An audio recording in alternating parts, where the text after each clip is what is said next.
নাও চাঁদটা সেই দিকেই চলে যায়। তুমি যদি ডান দিকে চোখ নাও ডান দিকে চাঁদ চলে যায়, তুমি যদি চোখটা বাম দিকে নাও বাম দিকে চাঁদটা চলে যায়। আমার রাসূল বললেন, চাচা আপনি কি জানেন চাঁদ এরকম করার কারণটা কি ছিল? আমার সঙ্গে চাঁদ এমন করতো কেন? এটার কারণটা কি ছিল চাচা আপনি কি জানেন না? এটার অন্যতম কারণ হলো জন্মের পূর্বে আমার বাপকে আমি হারিয়েছি। আমার মা বিধবা হয়ে কত কষ্ট স্বীকার করেছেন। আমি শিশু মোহাম্মদ, মার সামনে মা আমাকে দেখতেছেন, কিন্তু তার চোখে পানি, তার চোখের পানি বন্ধ করার জন্য আল্লাহ রাব্বুল আলামিন আমার হাতের মধ্যে চাঁদ দিয়েছেন। আল্লাহ আমার জন্য চাঁদটাকে আমার জন্য খেলনা বানাইয়া দিয়েছিলেন। আস্তে করে সুবহানাল্লাহ। আমার নবীজির সম্মান কত! সমস্ত পয়গম্বরদের কালিমার সাথে রাসূল শব্দ লাগানো নাই, কিন্তু আমার নবীর কালিমার সঙ্গে রাসূল শব্দ লাগানো আছে। সব নবীর সাথে রাসূল শব্দ লাগানো নাই, কালিমার সঙ্গে রাসূল শব্দ লাগানো নাই।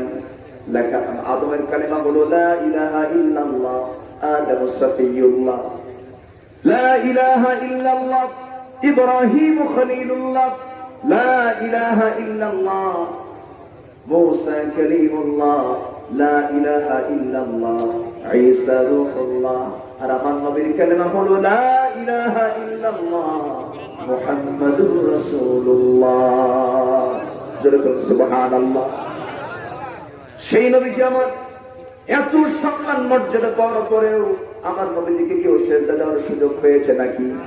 এই সেজদা একমাত্র কার জন্য? আসতে বলবেন না কার জন্য? আল্লাহর জন্য। আমার নবীজি মক্কায় দাওয়াতি কাজ করছিলেন, দাওয়াতি কাজটা শেষ পর্যন্ত বন্ধ করে দিল। প্রলোভন দিয়েও যখন কাজ হলো না, নবীজি কোথায় যাবেন? এমন সময় নবীজি ঘর থেকেও বের হতে পারেন না, গৃহবন্দী করে রাখা হয়েছে রাসূলকে। আমার নবীজির দাওয়াতি কাজ, তিনি আর কতক্ষণ ঘরের মধ্যে থাকবেন? নিজের আবেগটাকে ধরে রাখতে পারলেন না, মনে মনে ভাবলেন মক্কায় দাওয়াতি কাজ বন্ধ হলো, আমি তায়েফের ময়দানে কালিমার দাওয়াত দিতে যাব।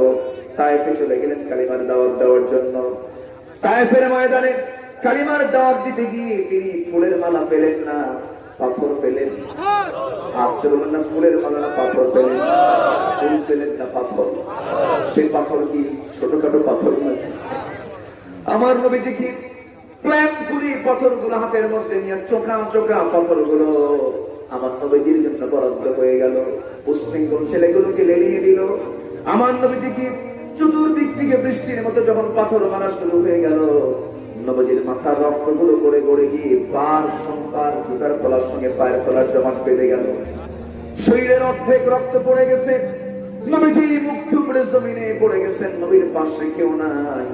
জিবরাইল বলছেন, ইয়া রাসূলুল্লাহ, আল্লাহ আমাকে পাঠিয়েছেন, আজকে আপনি যা বলবেন তাই হবে, যা বলবেন তাই হবে। এই তায়েফকে আমরা ধ্বংস করে দেবেন আপনি যদি বদদোয়া দিয়ে দেন। আমার রাসূল বলছেন, ভাই জিবরাইল, বদদোয়া দিলে পরে আমি কালিমার দাওয়াত কাকে দেব? একটু আস্তে করুন সুবহানাল্লাহ। এরা বোঝে নাই মেয়েদেরকে মাফ করে দিলাম, এরা বোঝে নাই, জানে নাই। নবীজি এই কথা বলেই সেই জায়গা থেকে আস্তে করে উঠে পিছনের দিকে তাকালেন, কেউ নাই। একটা দৌড় মারলেন তিনি, এক দৌড়ে তিনি আর পারলেন না যেতে। সামনে একটা আঙ্গুর বাগান পেলেন, আঙ্গুর বাগানের মধ্যে ঢুকে গেলেন। আঙ্গুর বাগানের মধ্যে ঢুকে গিয়ে আর তিনি দাঁড়ায় থাকতে পারছেন না। শরীর থেকে প্রচুর রক্তক্ষরণ হয়েছে। এইদিকে 3 দিন তার পেটে কোনো খাবার নাই। আমার নবীজির পেটটা পিঠের সঙ্গে লেগে গেছে। নবীজি আর পারলেন না দাঁড়ায় থাকতে, স্থির থাকতে পারলেন না, মুখ থুবড়ে জমিনে পড়ে গেলেন, সেন্সলেস হয়ে থাকলেন কিছুক্ষণ সময়।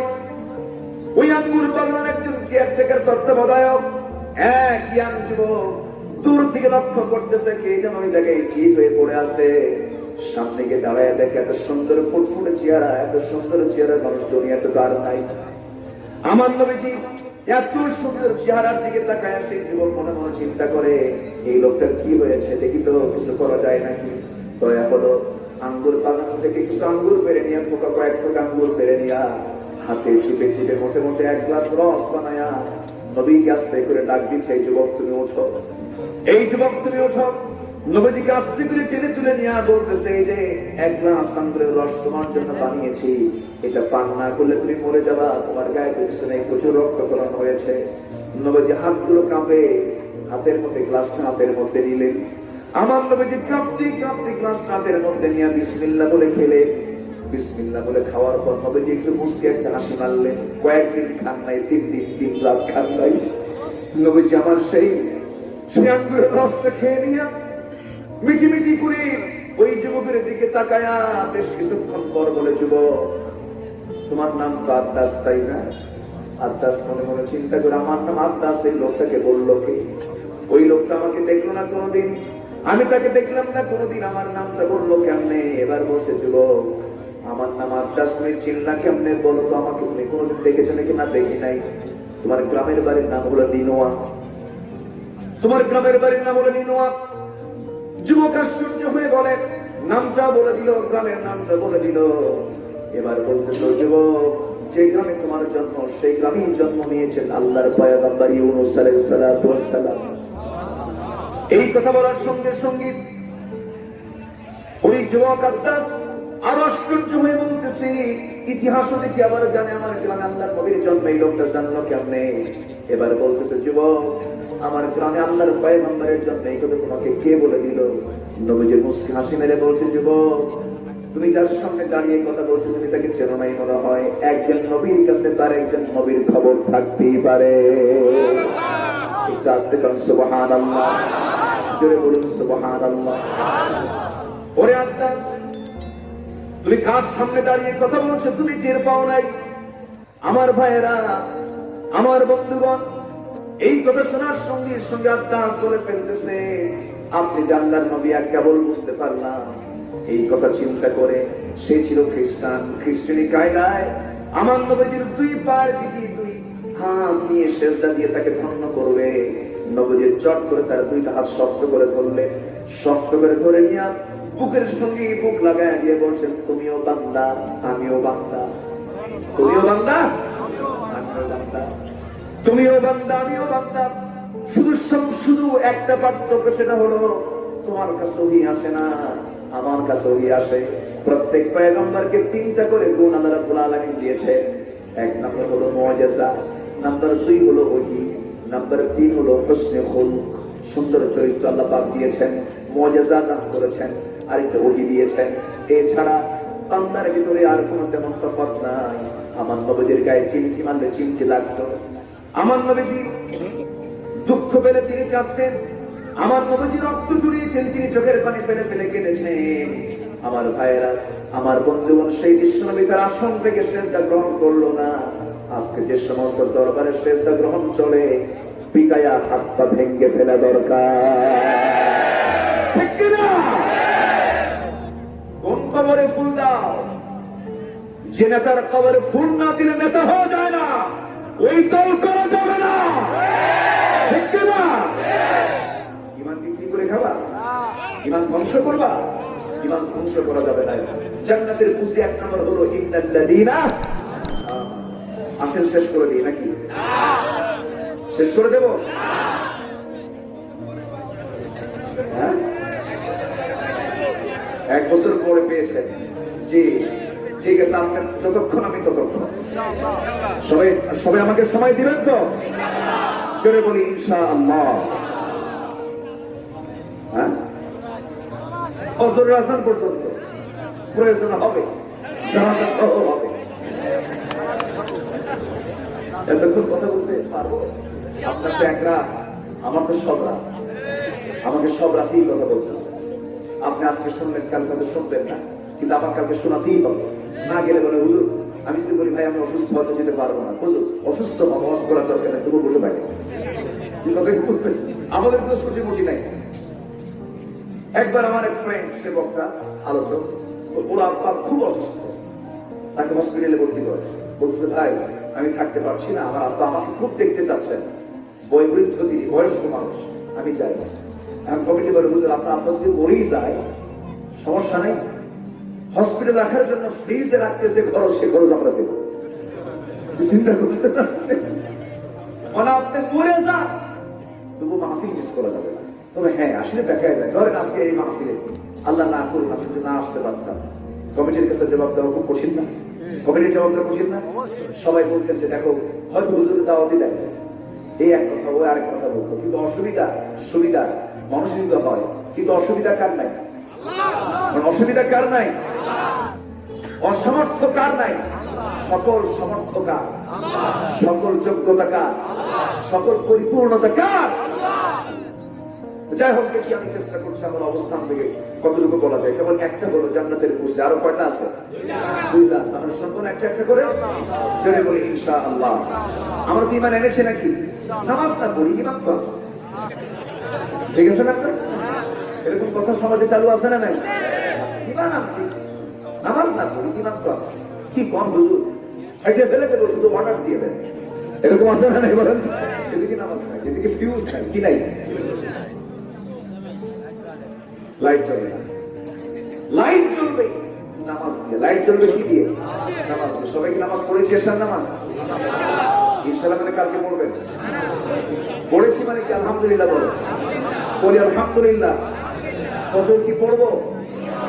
ফজর পড়বো, ফজর কাজা হবে, ফজর পড়বো, এশা পড়বো জামাতে, গোটা রাত নফল নামাজের সওয়াব। জোরে বলে সুবহানাল্লাহ।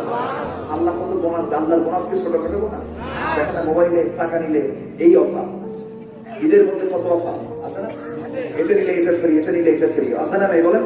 আর আল্লাহ কি অফার থাকে? ফজর নামাজ, এশার নামাজ জামাতে পড়, গোটা রাত কিয়ামুল লাইলের সওয়াব। জোরে বলে সুবহানাল্লাহ। একবার সুবহানাল্লাহ বলবি, আসমান জমিনে যত ফাঁকা স্থান সব সওয়াব। জোরে বলে সুবহানাল্লাহ। বাস, এরপর সুদ খাবে। আমি তো সুদ দিয়ে শুরু করছি, সুদ দিয়ে শুরু করছি না? সুদ আর ঈমান কি এক জায়গায় থাকতে পারে? সুদ আর ঈমান কি এক জায়গায় থাকতে পারে? রোজাদার অফিসার, রোজাদার সিগনেচার দিলে পরে চেক পাবে, সিগনেচার দিয়ে দিছে, চেক এখন হাতে দিয়ে নিচ্ছে, বলতেছে ভাই আমি তো রোজা আছি। যেহেতু সিগনেচার দিয়ে দিচ্ছে সমস্যা নাই, চেকটা এখন হাতে নিলে রোজা তো বিনষ্ট হবে। তা আমি এখন চেক আর নেবো না, তুমি পকেটে দিয়ে দাও, সন্ধ্যার পরে দেখে নেবো। কি আমার কথা কি বোঝা গেল? এটার নাম কি? এটার নাম কি? কে করছে এটা? ঘুষ বলে কি জানেন না? বকশিশ না, আরেকটা বলে না, এটা তো না, ও চা খাওয়া, চা খাওয়া। হ্যাঁ, সম্মানিত। আচ্ছা, বিভিন্ন নাম আছে সম্মানিত ভাইরা। আবার এরকম বলে, দেখেন এই কাজটা করলাম, আমরা তো পেয়েই থাকি। আসলে এরকম কথা আছে না?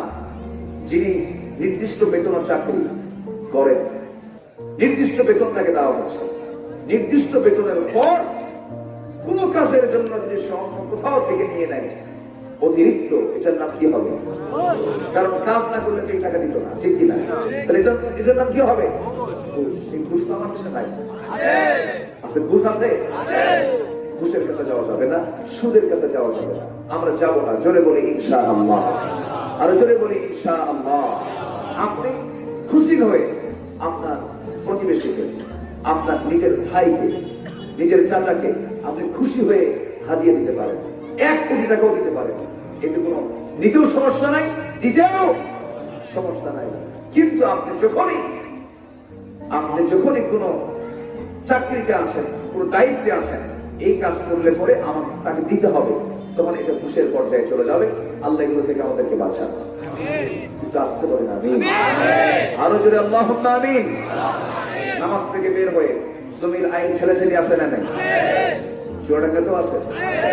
আপনাদের চুয়াডাঙ্গার ভাষাটা খুব ভালো লাগে আমার, জানেন? খুব ভালো লাগে আপনাদের ভাষাটা। যখন আপনারা কথা বলেন তখন আমি চিন্তাই পড়ে যাই যে আমার কোনো ভুল হচ্ছে কি। আপনাদের ভাষার মধ্যে এত সৌন্দর্য আছে, এত এত গহনা, বাংলাদেশের কোথাও এত সুন্দর গহনা দিয়ে বাংলা ভাষা নাই। বলি আলহামদুলিল্লাহ। কোথাও পাবেন না এত সুন্দর ভাষায় কথা বলা, কুষ্টিয়া বলে। এটা মেহেরপুর না, চুয়াডাঙ্গা তো। আপনি কুষ্টিয়া শহরের ভাষা আনতে পারেন, ঠিক আছে না? কুষ্টিয়ার সঙ্গে এখানকার মিল আছে? কুষ্টিয়া অনেকটা টানে। আমার ওই দিকে যদি ওই খোকসার দিকে যান, তোমাকের দিকে আরেকটু যান, আর যদি পর্দা পার হন আর খেয়ে যাও, কথা কি বুঝতে? আচ্ছা, তো এই টানা শুরু হয়ে গেল। কিন্তু এই বেল্ট চুয়াডাঙ্গা, মেহেরপুর, যশোর, এই লাইনটা না কুষ্টিয়া একটু ভিন্ন।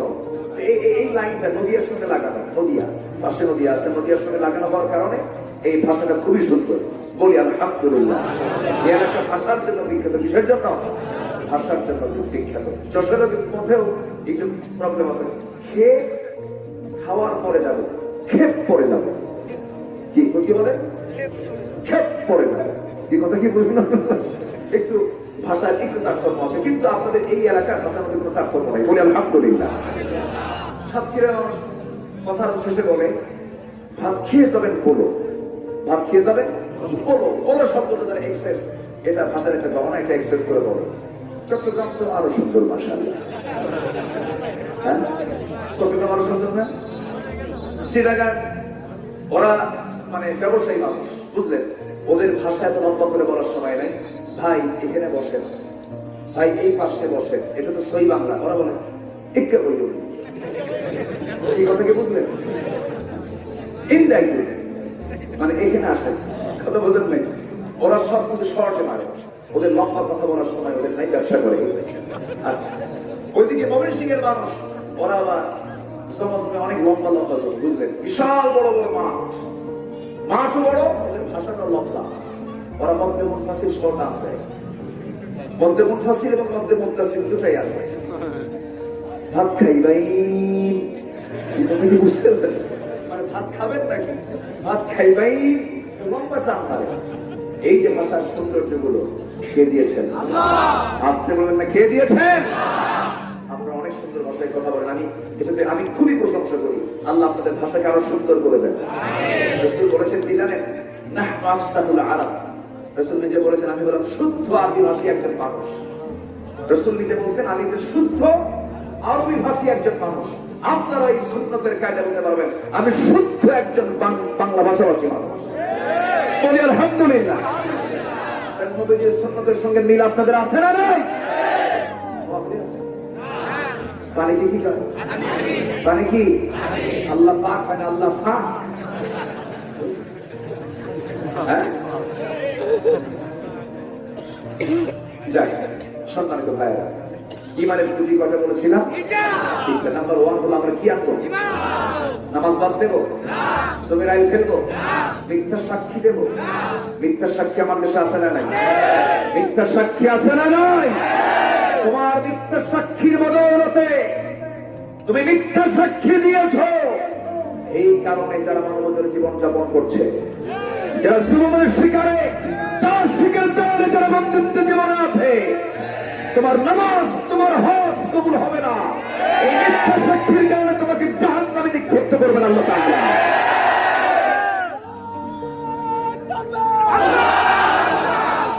আল কোরআনের আলো, কোরআন হাদিস যেখানে, আলেম ওলামা যেখানে, আল্লাহ কবুল করুন। আমাদের রবকে, আমাদের নেতাকে, আমাদের নেতাকে, আমাদের দল কি? আরো জোরে, আরো জোরে, আরো জোরে। এই তিনটি বিষয়ের ভিতরে আমার রব, আমার নেতা, আমার দল, এই তিনটার ভিতরে যেই ভাগ বসাতে আসবে গলার চিপে ধরবো আমরা তার। এই ক্ষেত্রে কোন আপোষ করা যাবে? কারণ এখানে ঈমান আছে না? মিথ্যা সাক্ষী দেওয়া যাবে? মেয়ের সম্পত্তি ছেলেকে লিখে দেওয়া যাবে? এরকম বাপ আছে না? আমার মায়ের এখন খুব খুশি হতে, ভালো করে খুব দুঃখে আছে। এদেশের অধিকাংশ মেয়েরা বাবার সম্পত্তি থেকে মাহরুম আছে না? চুয়াডাঙ্গা আছে না নাই?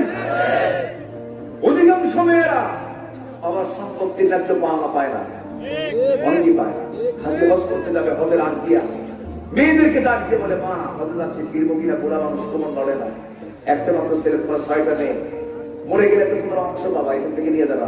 অংশ পেলে কিন্তু ধ্বংস হয়। কি প্রতিভা মেরে দিল। অংশ পেলে কি হয়? কিরকম জালিম এগুলো! হ্যাঁ, এগুলো বলার লোক আছে না নাই? অংশ পেলে ধ্বংস হয় না। অংশ নেওয়া ফরজ। অংশ নেওয়া কি ফরজ? বলে যে অংশ নিলে কিন্তু ধ্বংস হয়। মা নিও না মা, আমি তোমার বাপ। তোমার যে অংশটা তুমি তোমার ভাইয়ের হাতে, তোমার ভাইয়ের নামে একটু লিখে দিও। ওর কি হজ কবুল হবে? ওর হজ কবুল হবে? আমার মায়ের আমার আলোচনা আজকে খুব খুশি হুজুর, ভালো করে বলেন। আমার ভাইয়ের দোষ আছে না? আমাদের ভাইয়ের দোষ আছে না? নাই। বাপ মরে গেছে, ভাইরা কি করে জানেন? আলমডাঙ্গার পৌরসভার যে জায়গাগুলো, ওই জায়গাগুলো সব ভাইরা লেখা নেয়, ভাইরা নিয়ে নেয়, নিয়ে এমন কিছু জায়গা রাখে যে জায়গাগুলো বেচাও হবে না। কি কথা কি বোঝা গেল? ওই জমিগুলো করে কি বোনদেরকে বলে, বোন ওগুলো নিয়ে নে, কথা বোঝার নেই, ওগুলো নিয়ে নে। এই যে জুলুমটা করলেন, ইমান আছে? আসতে ইমান আছে? বান্দার হক নষ্ট করলে তার ইমান ঠিক থাকতে পারে না। ইমানকে কথা বললো আর বহু কথা হয়ে যাবে। রাত তো বেশি হয়ে গেছে, 12টা বাজে, 12:30 বাজে, 12:15 বাজে। ওয়াল্লাযীনা হাজারু, যারা হিজরত করবে কার পথে? আমরা কার পথে হিজরত করব? হিজরত করার লোক আছে না নাই? দেশ ছাড়া আছে না? ঘর ছাড়া আছে না? বিছানা ছাড়া আছে না? বিছানায় ঘুম হয় না এমন লোক আছে না নাই? ফিলিস্তিনের দিকে তাকান, চেচনিয়ার দিকে তাকান, বসনিয়ার দিকে তাকান, আফগানিস্তানের দিকে তাকান, কত মুজাহিদরা ত্যাগ স্বীকার করেছে, হিজরত করেছে। আমরা হিজরতের চিন্তা মাথায় আনবো, যদি এরকম বিপদ আসে আমরা ধৈর্য ধরবো কার উপরে? আল্লাহ। ওয়াজাহাদু ফি সাবিলিল্লাহ, যারা জিহাদ করবে কার পথে? আল্লাহর পথে। তাহলে আগে ঈমান, এরপর হিজরত, এরপরে জিহাদ। এই তিনটা যদি কাজ হয়ে যায়, আল্লাহ বলেছেন উলাইকা ইয়ারজুনা রাহমাতাল্লাহ, আশা করা যায় এরাই হবে আল্লাহর রহমত প্রাপ্ত বান্দা। জোরে বলুন সুবহানাল্লাহ। আমরা কার রহমত প্রাপ্ত বান্দা হতে চাই? রহমত পেলে গুনাহ মাফ আছে না নাই? ক্ষমা আছে না নাই? জান্নাত আছে না নাই? আল্লাহ কবুল করুন।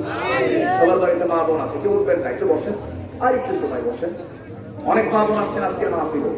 আমি মা বোনদেরকে উদ্দেশ্য করে কিছু কথা বলতে চাই। ভাইরাও শোনেন। ভিতরের পর্দা হচ্ছে মেইন পর্দা। মামাতো ভাই, খালাতো ভাই, চাচাতো ভাই, ফুয়াতো ভাই, দুলা ভাই, দেখা করা জায়েজ? দেখা করা জায়েজ? এগুলোর সঙ্গে দেখা করে যাবে? চাচাতো ভাইয়ের বাড়ি নিজের বাড়ি থেকে দূরে না কাছে? কাছে। এই জন্য চাচাতো ভাইয়ের সঙ্গে পর্দা করা কম জরুরি না বেশি জরুরি? বেশি জরুরি। এখানে ফেতনা কম না বেশি? বেশি। ভাই বোন, কিন্তু ভাই বোন হলে কি হবে? দেখা করা জায়েজ নাই? আচ্ছা, কেন? দুলাভাইয়ের সঙ্গে, দুলাভাইয়ের সঙ্গে দেখা করে যাবে? দুলাভাই কি শালীদেরকে হোমটা নিয়ে ঘোরে? চুয়াডাঙ্গায় ঘোরে, আলমডাঙ্গায় ঘোরে, কুষ্টিয়া ঘোরে, সেনাইদা ঘোরে, মহেশপুর ঘোরে? কেন ঘোরে জানেন? পর্দার বিধান নাই। পর্দার বিধান নাই। শালীকে নিয়ে দুলাভাই ঘুরতেছে, সামনে চলতেছে, ফোনটা স্টার্ট দিয়েছে। শালী এখন মনে মনে চিন্তা করে যে দুলাভাই তো আমার বড়, আমার শ্রদ্ধেয় দুলাভাই, গায়ের সঙ্গে গা লাগলে কেমন হয়? একটু দূরেই বসে, দূরে বসে থাকে, মাঝখানে একটা গ্যাপ রাখে, যেন দুলাভাইয়ের গায়ের সঙ্গে যেন আমার গাটা যেন না লাগে, না যেন টাচ হয়। দুলাভাই এমন ব্রেক মারে সামনে যায়, এক ব্রেকে গ্যাপ পূরণ করে। আছে না নাই? এই নোংরামি গুলো করার সুযোগ দেওয়া যাবে না। এই সুযোগ সৃষ্টি করে দেয় কিছু মুরব্বীরা। মুরব্বী আপনাকে সচেতন হতে হবে, পর্দার বিষয়ে সতর্ক থাকবেন। আল্লাহ তুমি সবাইকে বোঝার তাওফিক দিয়ে দাও। আসো, আমরা কার বিলম্ব নয়, আমরা চাইবো কার কাছে? আল্লাহর কাছে যাবো। ফজর কি সবাই পড়বো? কারা কারা হাত করে ফজর পড়বেন? কারা কারা? চিৎকার মেরে বলি ইয়া আল্লাহ, ইয়া রহমান। আমাদেরকে ফজর, যোহর, আসর, মাগরিব, ইশা 5 ওয়াক্ত সালাত আদায় করার তাওফিক তুমি আল্লাহ দিয়ে দাও। জোরে বলি আমিন, আরো জোরে আমিন, আরো জোরে আমিন। আত্মীয় হক আদায় করার দরকার আছে না নাই? আগে চাচা না আগে মামা? ভালো করে বলেন, আগে চাচা না আগে মামা? আগে চাচা, মামা না শ্বশুর? বলেন। 1 নাম্বার চাচা, চাচার কুল, বাবার কুল। 1 নাম্বার কি? বাবার কুল, চাচার কুল। নাম্বার 2 হলো মামার কুল, মার কুল। নাম্বার 3 হলো কি? শ্বশুরের দিকে যাবে। এখন 1 নাম্বার কোথায়? মাশাআল্লাহ, ভালো না? এই সমস্ত বিষয়গুলো আমরা খেয়াল করবো। জোরে বলি ইনশাআল্লাহ। আল্লাহ তুমি সবাইকে বোঝার তাওফিক দিয়ে দাও।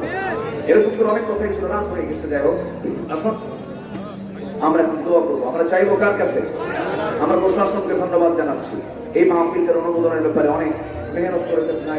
চেয়ারম্যানকে আমরা ধন্যবাদ জানাই এবং আলমডাঙ্গার প্রশাসনকে আমরা ধন্যবাদ জানাচ্ছি। এই মাহফিল অনুমোদনের ব্যাপারে তারা অত্যন্ত সম্মতি প্রকাশ করেছেন। বলি আলহামদুলিল্লাহ। আল্লাহ তুমি কবুল করো। দোয়া না করে যাচ্ছেন কেন? সবাই বলে সুবহানাকা আল্লাহুম্মা আশহাদু আল্লা ইলাহা ইল্লা আনতা আস্তাগফিরুকা ওয়া আতুবু ইলাইকা। চিৎকার মেরে বলি, ইয়া আল্লাহ, আমার জীবনে সগীরা কবীরা, ছোট বড় সব গুনাহ তুমি আল্লাহ মাফ করে দাও, মাফ করে দাও। জোরে বলুন ইয়া রাব্বাল আলামিন। নামাজের মতো করে বসে, নামাজের মতো করে বসে আমরা আল্লাহর কাছে চাই, আল্লাহর কাছে বলি আল্লাহ যেন আমাদেরকে মাফ করে দেয়।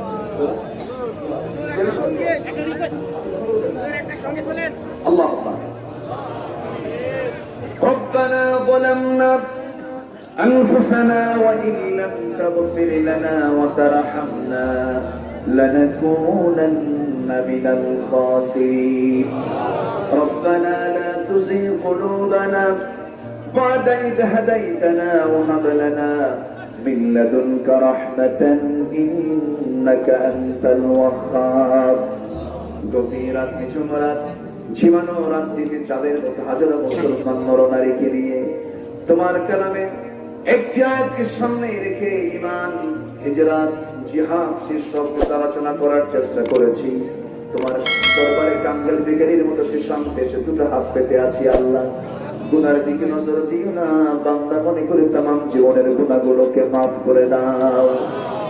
জনম দুঃখিনী মাপ, জনম দুঃখী বাপ জানজারে চলে গেলেন, জিন্দেগির গুনাহগুলো মাফ করে দাও, কবরগুলোকে জান্নাতের টুকরা বানাইয়া দাও। অনেক আলোচনা শেষ করে বাড়ি ফিরে যাব, বাড়িতে ফিরে গিয়ে সব দেখবো কিন্তু মাকে পাবো না রে।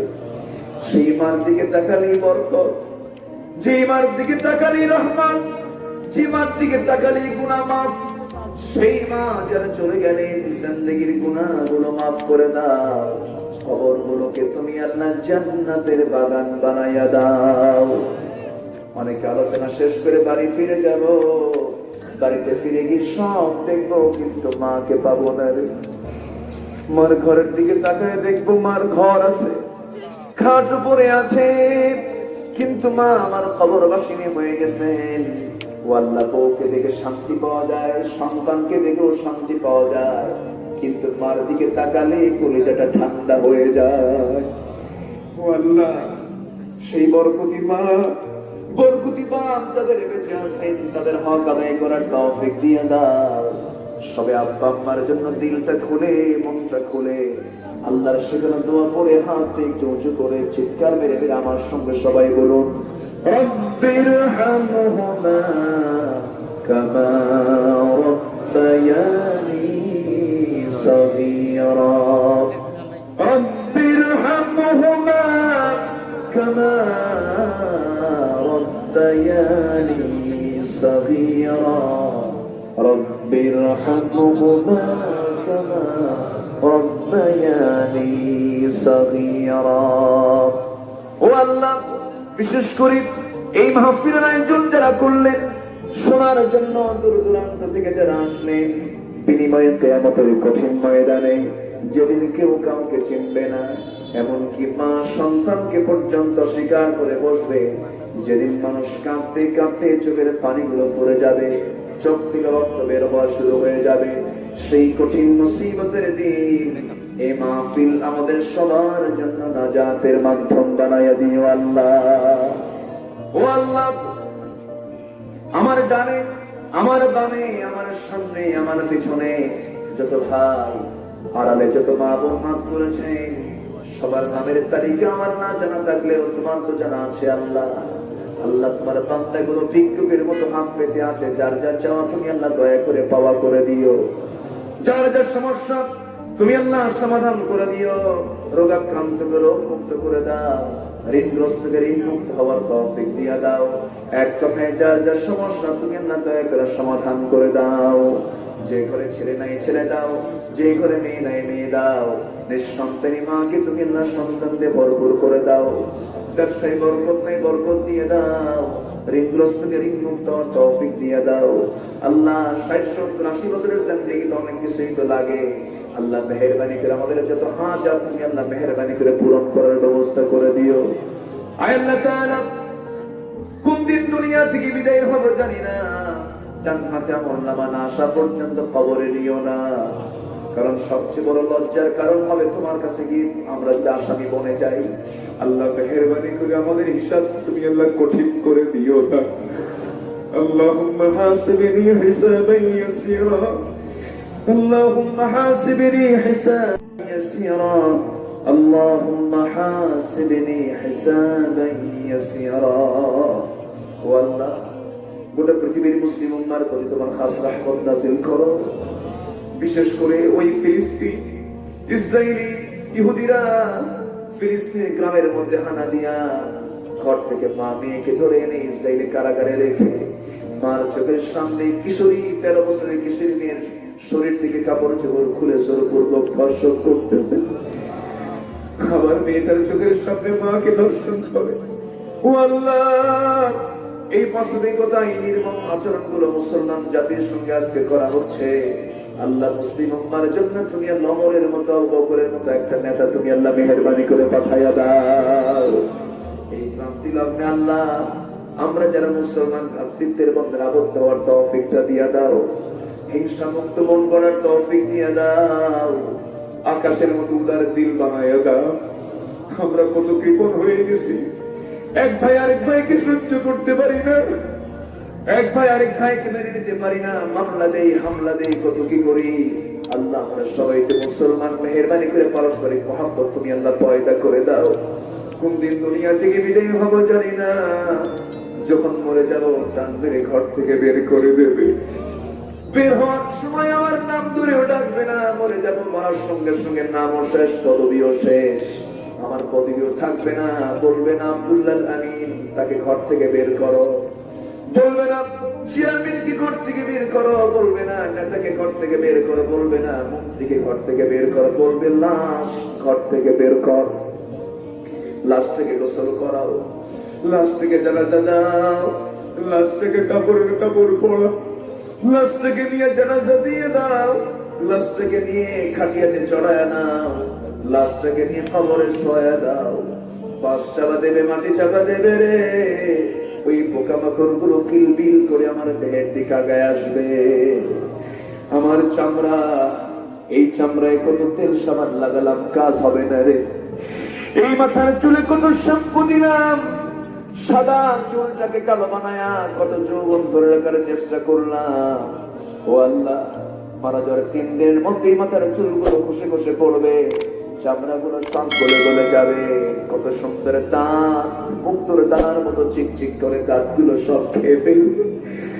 যখন মরে যাব, মারা যাওয়ার সঙ্গে সঙ্গে আমাকে রেখে আসবে, 7 দিনের মধ্যে পেটের নাড়ি ভুড়ি সব নাক মুখ চোখ কান দিয়ে বের হয়ে আসবে। মাত্র 2 মাসের ব্যবধান, কি রূপের বড়াই, কি চেহারার বড়াই, কি সৌন্দর্যের বড়াই। 2 মাসের মধ্যে গোটা দেহে কয়েকটা হাড় ছাড়া কিছুই খুঁজে পাওয়া যাবে না রে। ওয়াল্লাহি তোমার জীবন আল্লাহ বুঝতে পেরেছি তুমি আমার একমাত্র আপন, তোমার প্রতি ঈমান আনতে চাই আমরা ভালো করে। আল্লাহ আমাদেরকে তুমি আল্লাহ সাহায্য করো, আমাদের ঈমানকে তুমি আল্লাহ মজবুত করো, তোমার পথে টিকে থাকার তৌফিক আমাদেরকে তুমি আল্লাহ দিয়া দিও। মওতের সময় সবার জবানে জারি করে দিও কালিমা তাইয়্যিবা লা ইলাহা ইল্লাল্লাহ মুহাম্মাদুর